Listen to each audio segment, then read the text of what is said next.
नहीं पानी जवानी किया रहता हो, बड़ी दिल में बेचैनी बढ़ता हो। नहीं पानी जवानी किया रहता हो, बड़ी दिल में बेचैनी बढ़ता हो।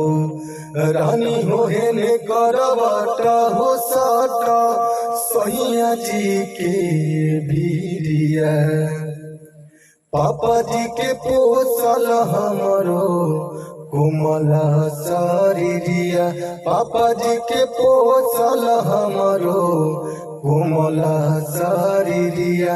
काहे के सुतवला सैया, काहे के सुतवला सैया, काठ के से जरिया। काहे के सुतवला सैया, काठ के से जरिया। काहे के सुतवला सैया, काठ के से जरिया। और अंदर सुनिए भाई, कैसा लग रहा है ये वीडियो देखकर? अच्छा लग रहा है तो लाइक कीजिए और चैनल को भी सब्सक्राइब कीजिए। देख रहे हैं काफी गर्मी लग रहा है और इतना गर्मी में ये वीडियो तैयार कर रहे हैं, तो आप लोग लाइक देना ना भूलें और चैनल को भी सब्सक्राइब करना ना भूलें। और अंतर सुनिए, मजा आएगा। कैसे अंतर?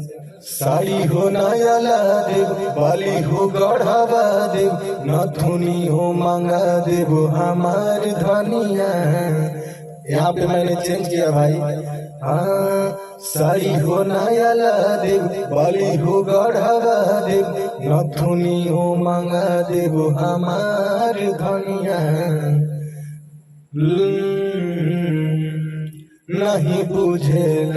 नहीं बुझेला तू दहरद हमार बोलमु, 16 फीस बड़ू महरद हमार बोलमु। देवेलू मजा नहीं हमारा के काहे, लेवे न दिलू कर, लेवे न दिलू अकवरिया। पापा जी के पोसल हमरो